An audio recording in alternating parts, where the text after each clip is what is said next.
Hello friends. So this is Sachin Ingre. Once again would like to welcome you on your favorite YouTube channel. So in the previous lecture we have completed the assumptions or the stepwise procedure which we are going to follow to solve the virtual work problems. So today let us take the problem and try to solve with the help of virtual work method. तो ये हमारा problem है। इसके अंदर हमें member A B, member B C, इनकी length हमें दी है 10 मीटर। बाद में उन्होंने बताया ये जो थीटा है वो है 30 डिग्री। इसका मतलब ये जो टोटल थीटा हो जाएगा वो हो जाएगा 60 डिग्री। ओके। उन्होंने बाद में हमें बताया कि पॉइंट ए फिक्स सपोर्ट है और पॉइंट सी पे रोलर सपोर्ट है। उन्होंने हमें ये भी दिया है कि ये जो लोड है पी वो 50 किलो न्यूटन का है और उन्होंने हमें सवाल पूछा है कि क्यू फोर्स हमें इतना लगाना है कि जिसकी वजह से बॉडी इक्विलिब्रियम में रहे। तो इतना डाटा हमें दिया गया है और हमें क्यू फोर्स की वैल्यू फाइंड करने को बोली गई है। तो चलिए वर्चुअल वर्क डन का कंसेप्ट लगाते हैं। तो जब मैं वर्चुअल वर्क डन का कंसेप्ट लगाता हूँ तो फोर्सेस की वजह से बॉडी डिस्प्लेस होने वाली है, बराबर है। ये अजम्पशन है, वर्क डन वर्चुअल बराबर है। तो ये अजम्पशन है, हम क्या कर रहे हैं, अज्यूम कर रहे हैं कि एकदम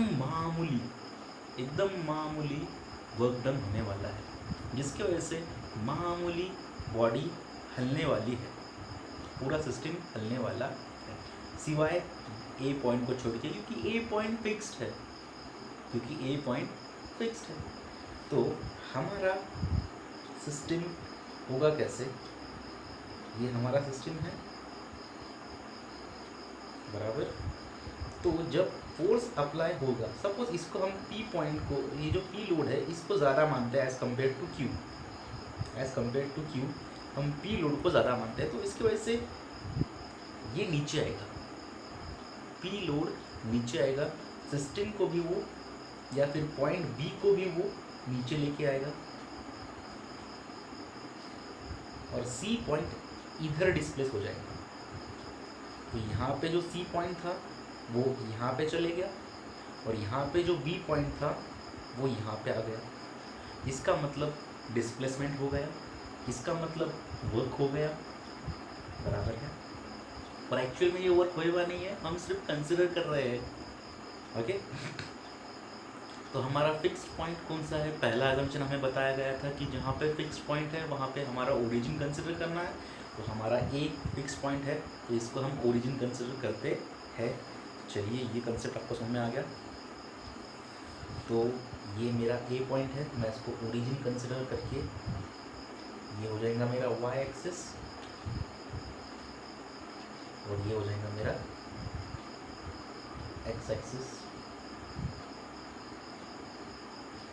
ओके, चलिए आगे बढ़ते हैं। अभी नेक्स्ट कंसेप्ट उन्होंने बताया था कि जो पॉइंट पे लोड आ रहा है वो पॉइंट के कोऑर्डिनेट्स निकालिए। तो पॉइंट बी पे लोड आ रहा है, पॉइंट सी पे लोड आ रहा है, तो इसके हमें कोऑर्डिनेट्स निकालना पड़ेगा।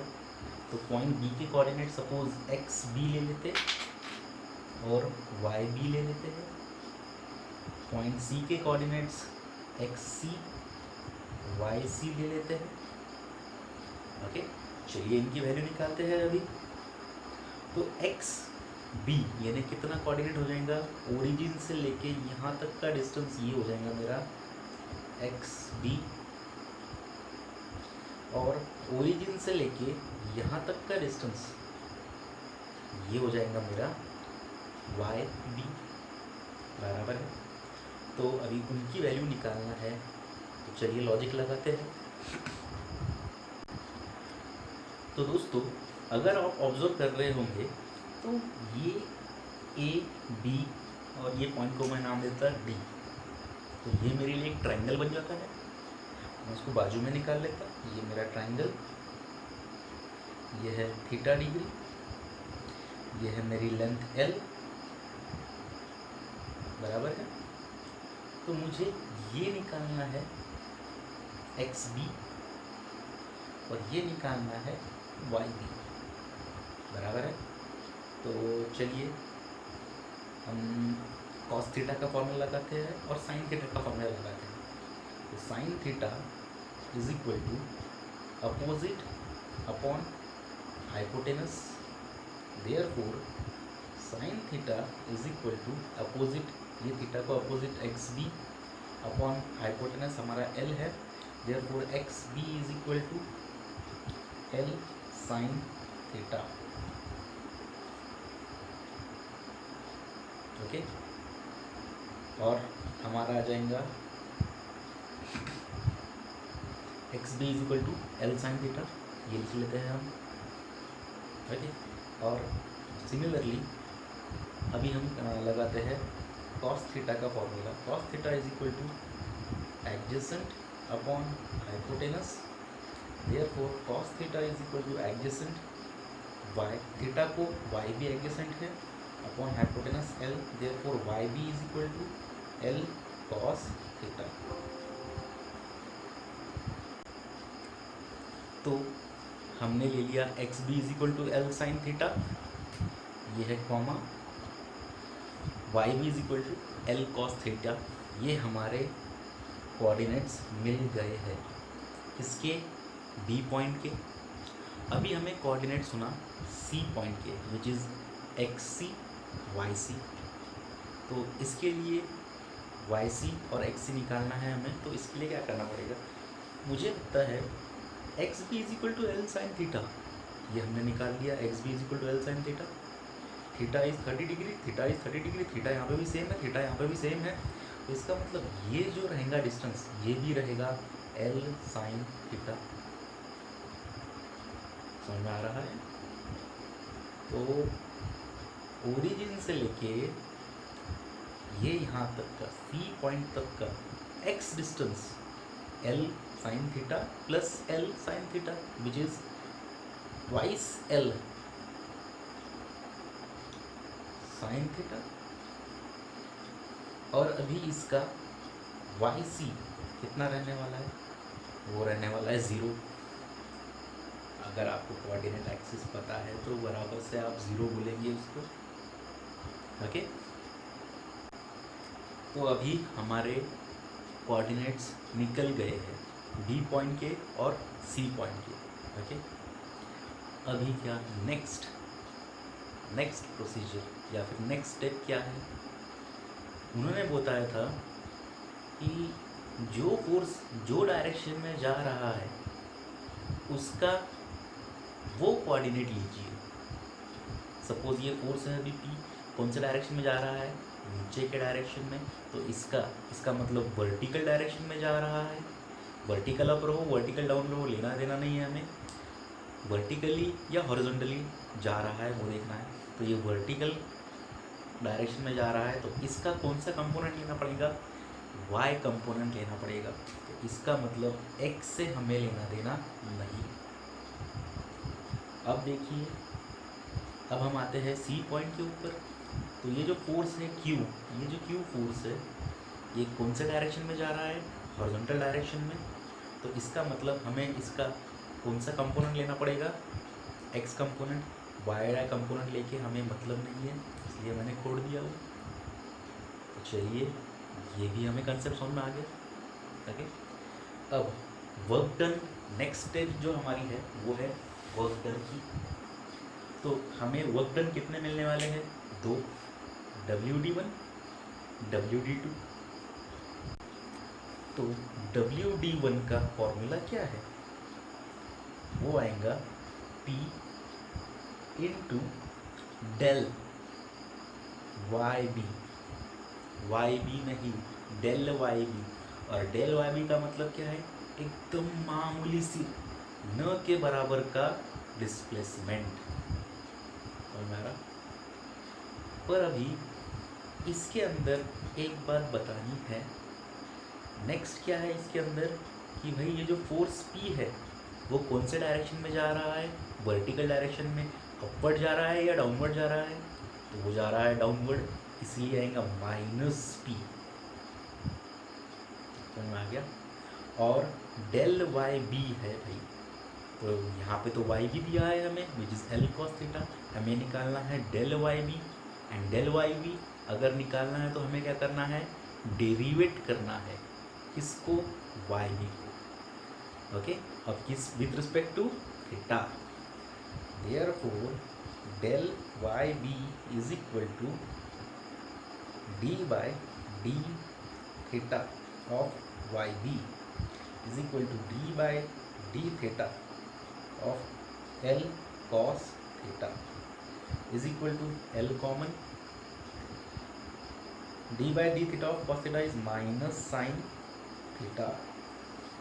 तो भाई हमारा डेल वाई बी एकदम मामूली सा डिस्प्लेसमेंट जो था डेल वाई बी वो निकल गया है, और उसकी वैल्यू क्या है, -L साइन थीटा। तो यहाँ पे क्या लिखेंगे, into -L sine theta. Okay, तो ये हो गया हमारा वर्क डन, इसका P फोर्स का। अभी हमें निकालना है वर्क डन किसका, Q फोर्स का। तो यहाँ पे लिखेंगे हम WD2, तो फॉर्मूला क्या आएगा, Q into del Y C, नहीं अभी XC, Q क्योंकि X फोर्स कैसा है, हॉरिजॉन्टल है भाई, तो उसका हमें डिस्प्लेसमेंट कौन सा लगेगा, हॉरिजॉन्टल। तो अभी ये जो फोर्स Q है वो कौन से डायरेक्शन में जा रहा है, लेफ्ट, इसलिए यहाँ पे आएगा -Q इनटू डेल X। तो इसका मतलब क्या, अगर आपको डेल XC निकालना है तो आपको डेरिवेट करना पड़ेगा XC को, डेरिवेट करना पड़ेगा XC को विथ रिस्पेक्ट टू थीटा। तो क्या आएगा भाई, d by D theta of twice L sine theta is equal to twice L common और साइन थीटा का डेरिवेटिव कॉस थीटा। तो भाई ट्वाइस L कॉस थीटा, ये हमारा आंसर आ गया किसका, छोटा सा displacement with respect to X direction. यहाँ पे क्या लिखूँगा फिर मैं, इनटू, ये है plus twice L cos theta, तो यहाँ पे लिखूँगा ट्वाइस L कॉस थीटा। तो भाई मुझे वर्क डन फॉर Q भी मिल गया। ओके, पर total work done is the summation of all the work done plus W d2 and that is equal to 0, बराबर है। ये नेक्स्ट स्टेप हो गई अभी। तो अभी वर्क डन 1 कितना आया, -P into -L sine theta, means minus minus plus PL sine theta -Q। अब ये हो गया वर्क डन 1। अब वर्क डन 2 के बारे में बात करेंगे, -Q into plus L, sorry twice L cos theta, तो माइनस इंटू प्लस -Q2L या फिर twice QL, sorry cos theta, और ये इक्वल टू क्या है, 0। इसका मतलब total work done is equal to 0। ये मुझे इक्वेशन मिल गया भाई, ये मुझे इक्वेशन मिल गया। अब क्या है, put the value and get the answer. Therefore 0 is equal to P की वैल्यू 50, L की वैल्यू 10, साइन थीटा की वैल्यू 30, -2Q वही निकालना है into 10 cos 30। Therefore 50 into 10 sine 30 is equal to twice Q into 10 cos 30, ये cut गया, ये cut गया, 225।